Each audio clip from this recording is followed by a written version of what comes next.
Bonjour, aujourd'hui on va continuer sur notre série de formations dans le module programmation 2 au profil des étudiants de la filière licence fondamentale et CNIS 4 dans le module programmation 2 et exactement le chapitre qui concerne les fonctions.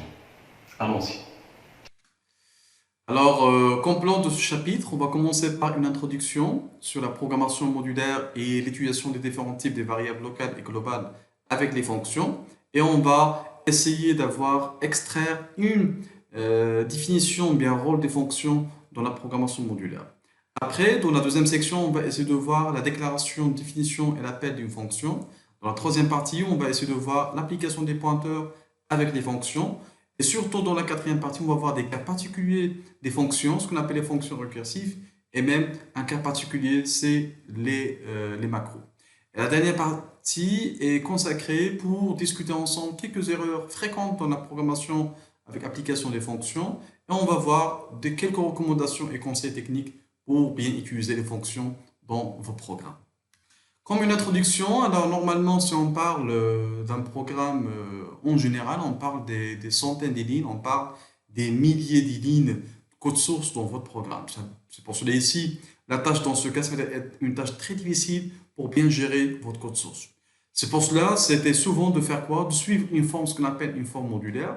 On peut répartir en fait votre code source comme étant des blocs ou bien des parties. On peut les fractionner en quelques blocs d'instructions, ce qu'on appelle des blocs entre des accolades. Et dans ce cas, ces modules-là, on appelle des fonctions.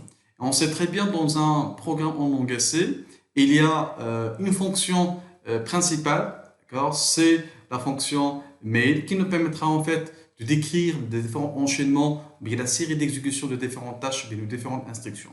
Par contre, on peut avoir d'autres fonctions secondaires dans le même programme, ce qu'on appelle les fonctions secondaires, qui peuvent bien sûr, qui peuvent appeler d'autres fonctions secondaires, et même cette fonction-là peut appeler elle-même ce qu'on appelle une fonction récursive. Alors, si on parle des fonctions, on parle même à des variables, on appelle des variables locales et des variables globales. On n'a pas cette discussion avant. Pourquoi? Parce que votre programme, normalement, il a eu une seule fonction, c'est la fonction main. C'est pour cela ici, on déclare les variables à l'intérieur de la fonction main, bien en dehors, ça ne cause pas de problème. Par contre, une fois on va créer, ou bien on va adopter une nouvelle fonction plus la fonction principale main, automatiquement, on doit penser où on peut déclarer ces variables-là à l'intérieur de la fonction, bien en dehors de la fonction. D'où viennent les deux types de variables, ce qu'on appelle une variable locale et une variable globale. Si on parle d'une variable locale, on parle d'une variable qui est vraiment déclarée dans un bloc d'instruction. Et ça va être visible qu'à l'intérieur de ce bloc-là. C'est pour cela, la durée de vie et même la valeur de cette variable a une courte durée parce que va terminer à la fin de ce bloc. C'est-à-dire, une fois on quitte le bloc, il n'y a plus cette variable, ni la valeur, ni même la variable elle-même. Un exemple simple, si nous avons en fait une fonction, par exemple longue shell, qui n'a pas de paramètres, elle n'a pas une valeur à retourner, mais par contre, elle a quelques variables localement déclarées, comme la variable P et la variable CH. Alors, cette variable P, elle peut avoir comme valeur ici le point d'autoréférence qui est le nom de la chaîne, c'est l'adresse mémoire de la première colonne de la chaîne CH. Elle peut avoir bien sûr plusieurs valeurs, mais une fois on quitte ce bloc-là, cette variable va être épuisée même avec sa valeur. Par contre, si on parle d'une variable globale, on parle d'une variable qui va être partagée entre toutes les fonctions qui appartiendra à votre programme C.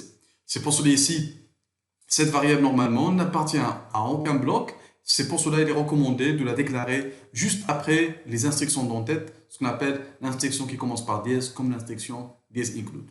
Et sa valeur normalement, et même sa durée de vie, elle dure jusqu'à la fin du programme, bien à la sortie du programme va être épuisée. Alors un exemple, si on déclare là, juste après l'instruction d'entête dièse include, une variable globale dmax, qui peut avoir une valeur initiale à valeur 100.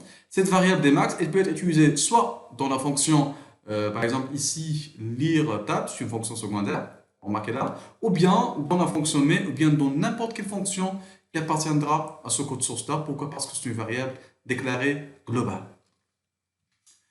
Alors, si on parle maintenant de notion de fonction, si on parle normalement de regroupement d'un certain nombre d'instructions, alors un exemple, si nous avons par exemple un ensemble d'un traitement matriciel sur un calcul par exemple matriciel, si on a besoin de lire trois matrices, par exemple la matrice A, la matrice B, la matrice C, sûrement on aura besoin d'un bloc d'instructions pour qu'on puisse lire les éléments de A, de B et de C. Si on voit bien, c'est les trois blocs d'instructions se sont semblables. C'est pour cela ici, à la place de le répéter plusieurs fois, on peut même mettre ce bloc d'instructions comme étant une fonction, bien de le regrouper dans une fonction. Et normalement, comme avantage de l'utilisation des fonctions dans la programmation modulaire en général, c'est pour mieux organiser votre code et le rendre lisible et bien sûr avec une évolution très très claire. Et même, on peut réutiliser la fonction par d'autres fonctions, bien par d'autres programmes. Il existe apparemment des bibliothèques, ce qu'on appelle des fonctions qui contiendront des fonctions prédéfinies, comme ce qu'on a fait dans le cours de la dernière fois, la bibliothèque strict.h qui contiendra plusieurs fonctions de traitement des chaînes de caractères. Ce qu'on cherche normalement avec ce cours-là, que vous serez capable de développer vos propres fonctions et même, pourquoi pas, vos propres bibliothèques. C'est pour cela, n'hésitez pas de suivre ce cours. Une fonction est caractérisée par une déclaration, une définition et par plusieurs appels. Et bien sûr, selon le besoin. Un exemple, là, c'est la déclaration d'une fonction lire et la fonction max. Elle est unique. Plusieurs appels à la fonction lire et max. Mais par contre, une seule définition de la fonction lire et la fonction max. Si on parle de la déclaration en fait d'une fonction, alors en général, si on déclare une fonction, il faut normalement informer le compilateur sur les différents types d'arguments, ce qu'on appelle dans ce cas dans la déclaration, on appelle des arguments bien des paramètres informels, et même sur le type des résultats à retourner par cette fonction après l'exécution s'il existe. La déclaration en fait d'une fonction elle permettra au compilateur de contrôler ou bien de vérifier certains éléments, surtout les types et la forme et l'espace mémoire réservé pour chacune des valeurs de retour ou bien d'arguments. Et même pour vérifier le nombre d'arguments entrés dans l'appel de la fonction, est-ce que c'est correct ou non.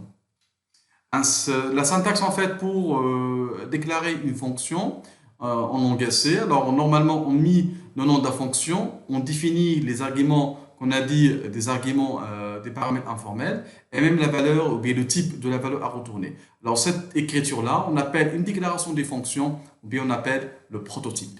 Un exemple, alors là c'est l'exemple en fait de prototype d'une fonction pour calculer le produit entre deux valeurs réelles. C'est pour cela qu'on aura besoin de l'input, d'un argument, bien les paramètres d'entrée, ce sont des réels.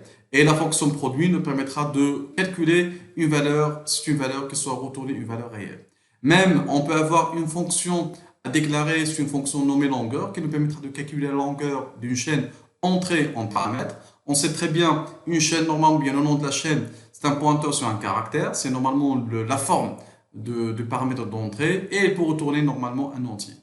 Il peut retourner un entier ou bien il peut même retourner dans ce cas un pointeur sur la première colonne d'une chaîne ou bien un pointeur sur la première colonne d'un tableau. Ou bien on peut avoir des fonctions, bien ce qu'on appelle en algorithmique des fonctions qui n'ont pas une valeur à retourner. On appelle des procédures en algorithmique, mais là on appelle des fonctions avec un type de retour void. Comme une remarque sur la déclaration des fonctions, alors normalement si nous avons déjà défini la fonction avant d'être appelée, ou bien avant son premier appel, dans ce cas on n'aura pas besoin d'ajouter le prototype ou bien la déclaration de la fonction. Ce qui concerne la définition en fait d'une fonction, alors on peut dire que la définition d'une fonction est une partie primordiale. Pourquoi? Parce que dans laquelle on définit le code source de l'algorithme de la fonction, mais ce qu'on appelle le corps de la fonction. Et comme syntaxe de définition de la fonction, on met normalement le nom, le type de la valeur à retourner s'il existe, et on déclare les différents paramètres, s'il existe bien sûr, les n paramètres de la fonction. Et si cette fonction a besoin de déclarer des variables locales, on les déclare dans le bloc de la fonction. Et dans ce cas, ces variables-là sont des variables locales. et en précisant bien sûr les différentes instructions, bien ce qu'on appelle le code de traitement de la fonction. Et si la fonction retourne une valeur, on met ici l'instruction return avec la précision de la variable résultat à retourner s'il existe. Une petite remarque, c'est que quoi, une fonction ne peut pas retourner qu'une seule valeur. C'est pour cela que si nous avons besoin de retourner plusieurs valeurs, comme l'exemple en fait d'une fonction qui retourne une chaîne de caractères, ou bien par exemple un tableau, dans ce cas, on n'aura pas besoin de retourner toute la chaîne, caractère par caractère, mais par contre, on peut retourner juste l'adresse mémoire de la première colonne de la chaîne. De même pour le tableau, si on veut retourner un tableau par exemple après un traitement, on peut le retourner. Pour le retourner, il faut juste retourner l'adresse mémoire de la première colonne du tableau. Et dans ce cas, on aura l'accès à la totalité de ce tableau-là. Bien sûr, ça c'est dans le cas où si nous avons des valeurs à retourner, on doit les ajouter dans la commande ou bien l'instruction return. Sinon, automatiquement, on n'aura pas besoin d'une valeur à retourner. Dans ce cas, le type de la valeur à retourner est la valeur void. Et dans ce cas, c'est une fonction avec le type void et en algorithmique, on appelle une procédure.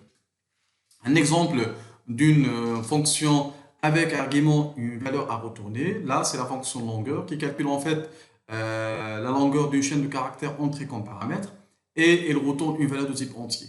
Elle a besoin d'un paramètre ou bien d'une variable locale, c'est le pointeur de parcours, qui va parcourir la chaîne à partir de la première colonne jusqu'à l'épuisement de la chaîne.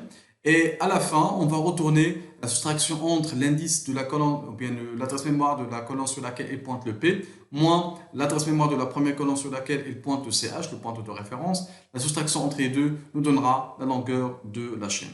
Un deuxième exemple pour les fonctions, c'est la fonction par exemple inversée. Elle a comme paramètre une chaîne à inverser et elle va retourner normalement une nouvelle chaîne de caractères qui est normalement une nouvelle chaîne avec la forme inverse. Alors dans ce cas, on aura besoin de trois paramètres, de trois variables locales, deux pointeurs de parcours et une chaîne de caractères temp. Et une variable de type int, c'est pour calculer la longueur de la chaîne entrée comme paramètre, la chaîne ch. On aura besoin, puisque c'est une fonction secondaire, on aura besoin d'un calcul de longueur. C'est déjà défini dans la fonction longueur. On peut faire appel à la fonction longueur par l'instruction longueur et on précise ici le nom de la chaîne ch et automatiquement cette fonction retourne la valeur de la longueur de la chaîne ch. Une fois que nous avons la longueur de la chaîne, on peut allouer l'espace mémoire dédié pour la chaîne TMP qui contiendra le nombre des caractères de la chaîne CH plus l'anti-slash 0. Et on va parcourir la chaîne TMP et la chaîne CH. Dans ce cas, le P1 c'est un pointeur de parcours pour parcourir la chaîne temporaire et le P2 c'est un pointeur pour parcourir, mais à l'envers, la chaîne CH. Ça veut dire à la place de commencer par la première colonne, on va commencer par la dernière colonne. Alors automatiquement, la condition d'arrêt, c'est que tant qu'on n'a pas encore arrivé à la première adresse mémoire de la première colonne de la chaîne CH, continue le parcours en incrémentant le P1, en décrémentant la valeur de P2. Et le travail à faire, c'est à chaque fois, on va copier le contenu de la case sur laquelle pointe le P2, qui pointe sur les éléments de la chaîne CH, dans le contenu de la case sur laquelle pointe l'étoile P1, qui est le contenu d'une colonne de la chaîne TMP. Et à la fin, bien sûr, on va ajouter l'anti-slash 0. Et à la fin, on va retourner le TMP. Dans ce cas, on cherche à retourner toute la chaîne caractère. Mais par contre, à la place de retourner toute la chaîne, on va retourner le TMP. Ça veut dire quoi? L'adresse mémoire de la première colonne de la chaîne générée. C'est normalement la chaîne inversée de la chaîne CH. C'est pour cela ici, le type de retour de la fonction inversée dans ce cas, c'est char étoile. Ça veut dire quoi? Un pointeur sur un caractère. Une dernière chose dans les caractéristiques de la fonction, c'est l'appel. Si on parle de l'appel, on parle de l'utilisation de la fonction. C'est pour cela ici, là, on parle des paramètres ou bien des arguments réels, mais pas des arguments informels. C'est pour cela ici, ces arguments-là sont des arguments pour le bon fonctionnement de la fonction. Alors, comment peut-on appeler une fonction? Tout simplement, on doit préciser le nom de la fonction. Entre les parenthèses, les noms des variables, bien des valeurs à entrer comme étant des paramètres pour le fonctionnement de la fonction. Et si cette fonction retourne une valeur, on doit avoir une variable résultat pour récupérer la valeur retournée par la fonction appelée. Un exemple, si nous avons là la fonction produit qui nous permettra de calculer le produit entre A et B, et il retourne normalement une valeur float qui est le produit entre A et B, on va affecter la valeur résultat à la variable PRD. De même, pour l'appel à la fonction longueur qu'on a vu dans l'exemple précédent. Et si nous avons par exemple là, on veut afficher directement la chaîne inversée, qui est normalement l'inverse de la chaîne de caractère non. On fait appel maintenant à la fonction inversée en entre comme paramètre le nom, c'est la chaîne. Et cette fonction retourne normalement la première colonne, bien l'adresse mémoire de la première colonne de la chaîne inversée. Automatiquement, il sera affiché par la fonction printf. Ou bien, si on n'a pas une valeur à retourner comme la fonction affichée, qui nous permettra d'afficher des éléments d'un tableau de taille n. Dans ce cas, on fait appel à la fonction affiche tab n sans avoir une valeur à récupérer comme valeur résultat. Alors, juste avant de conclure cette partie, on aime bien parler sur le processus d'appel d'une fonction en général. Alors, si nous avons là un exemple, on veut appeler une fonction. L'exemple là, c'est la fonction produit. On a fait produit et on a entré comme paramètre deux valeurs A et B. Et la valeur résultat sera affectée à la variable produit. Et cet appel-là, il sera exécuté comme exemple dans la fonction main. Juste après cet appel, normalement, on va faire quoi? On va passer à la fonction produit. On a normalement deux arguments, float x et float y, et il retourne une valeur de type float. Une fois on fait l'appel à la fonction, c'est la création de deux liens où la variable x elle prendra comme valeur initiale la valeur de a dans l'appel et la variable y elle prendra comme valeur initiale la valeur de b, ça veut dire la valeur du deuxième argument d'entrée. Une fois on fait la correspondance entre les valeurs dans l'appel et la déclaration et l'initialisation des arguments, normalement la fonction elle passera à l'exécution de son code ou bien de son corps, soit la déclaration des variables locales, soit le traitement nécessaire pour l'exécution de la fonction.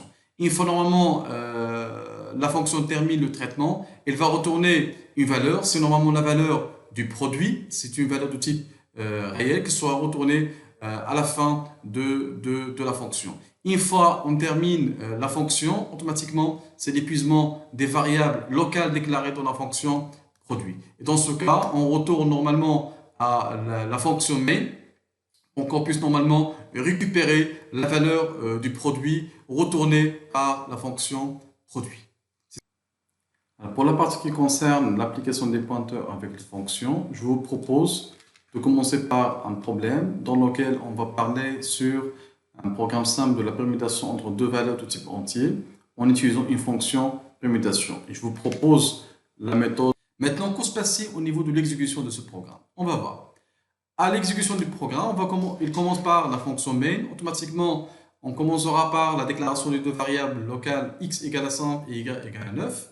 Une fois on a déclaré, initialisé les deux variables, maintenant on peut faire appel à la fonction permute pour qu'on puisse permuter les deux valeurs de x et la valeur de y.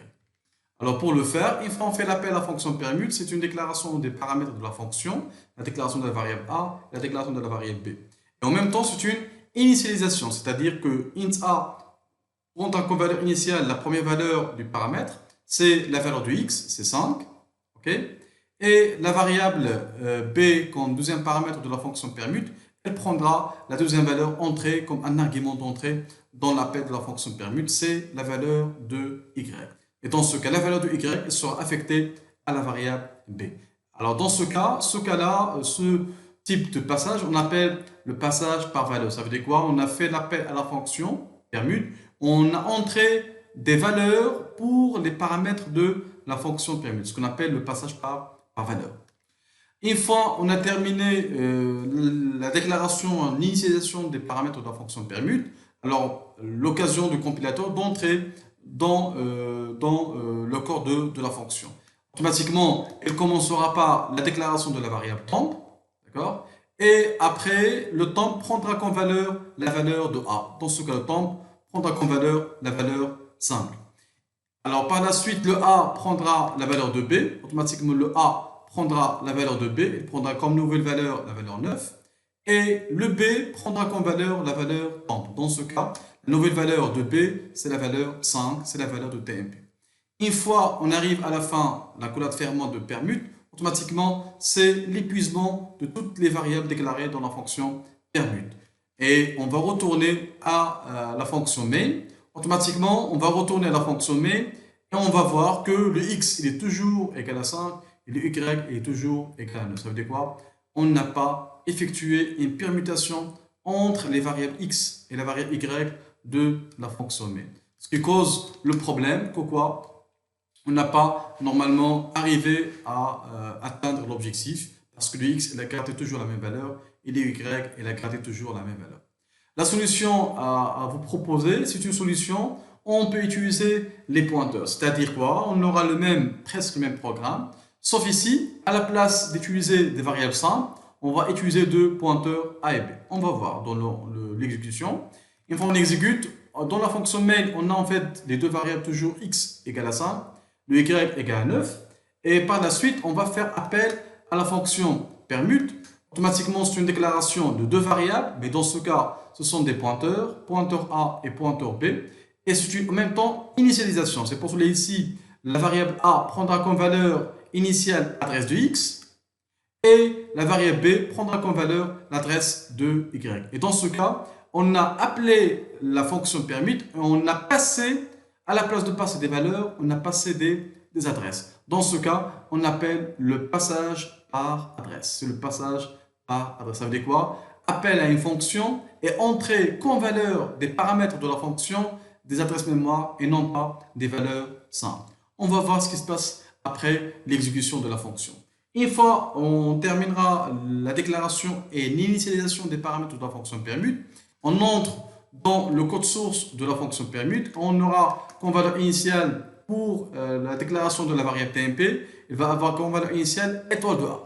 Alors là, l'étoile de A, une fois on déclare les paramètres et on initialise, automatiquement le A est là comme valeur adresse de x, c'est-à-dire c'est un pointeur sur la variable x qui est déclarée dans la fonction main. C'est-à-dire là, l'étoile de A veut dire le contenu de la case sur laquelle est pointe le A. C'est-à-dire c'est le contenu de la variable x. C'est-à-dire étoile de A veut dire la valeur 5. Ça veut dire quoi ici? On aura comme possibilité d'accéder à la variable x à partir d'une variable déclarée dans une autre fonction qui est la fonction permute. Et dans ce cas, cette instruction-là nous permettra d'affecter la valeur de la variable x à la variable TMP. Et dans ce cas, le TMP va avoir comme valeur la valeur 5. Après, étoile de A reçoit étoile de B. Ça veut dire quoi? Le contenu de la case sur laquelle il pointe le pointeur A, ça veut dire quoi? Le contenu du x, il va être changé par le contenu de la case sur laquelle il pointe le B, c'est-à-dire le contenu de la variable sur laquelle il pointe le B, sachant que le B, c'est un pointeur sur la variable y. Automatiquement, il pointe sur la variable y. Sa valeur, c'est la valeur 9. Automatiquement, étoile de B veut dire le contenu de la case sur laquelle il pointe le B, c'est la valeur 9, qui sera affectée à la variable x. Pourquoi? Parce qu'il était accédé à partir de l'étoile de A. C'est le contenu de la case sur laquelle il pointe le pointeur A, ça veut dire le contenu de x. C'est-à-dire, j'ai la possibilité, à partir d'une fonction, comme l'exemple ici, la fonction permute, de changer la valeur d'une autre variable déclarée dans une autre fonction, c'est la variable x déclarée dans la fonction main. Et on ne peut pas faire ce travail sans utiliser le passage par adresse ou bien d'intégrer les pointeurs avec les fonctions. En continuant, alors la même chose pour la troisième instruction, nous avons ici étoile de B. Étoile de B ne veut dire pas le contenu de B, mais veut dire étoile de B, le contenu de la case sur laquelle elle pointe le B. Ça veut dire quoi? C'est le contenu de la variable y. Ça veut dire quoi? Je suis en train de modifier le contenu de la variable y déclaré dans la fonction main à partir de la fonction permute. Et dans ce cas, une fois que j'exécute ce travail, étoile de B, ça veut dire quoi? Le contenu de y va avoir comme valeur la valeur 5. C'est la valeur de la variable en. La fin, normalement, de cette fonction permute, c'est l'épuisement des éléments qui appartiennent à la fonction permute. Et automatiquement, si on fait la comparaison entre la valeur de x avant l'exécution, bien avant l'appel de la fonction permute, et la valeur de x après l'appel de la fonction permute. On va voir que le x il est permuté avec y. Ça veut dire quoi? On n'a pas les mêmes résultats. On a abouti à l'objectif de notre exemple. Ça veut dire quoi? Permuter les deux valeurs de x et la valeur de y. Alors comme conclusion sur cette partie-là, si on parle de passage par adresse, on parle vraiment d'une technique qui nous permettra de changer la valeur d'une variable quelconque appartenant à la fonction appelante. Ça veut dire quoi? Je suis capable, à partir de passage par adresse, de changer la valeur d'une variable qui est déclarée dans une autre fonction, dans ce qu'on appelle la fonction appelante. La séance d'aujourd'hui touche à sa fin. La prochaine fois, on va voir la deuxième partie du chapitre des fonctions. On va voir les cas particuliers des fonctions récursives et des macros, et quelques discussions sur les erreurs, des conseils, des recommandations, un exercice pratique sur l'intégration des fonctions dans la programmation. Merci pour votre attention.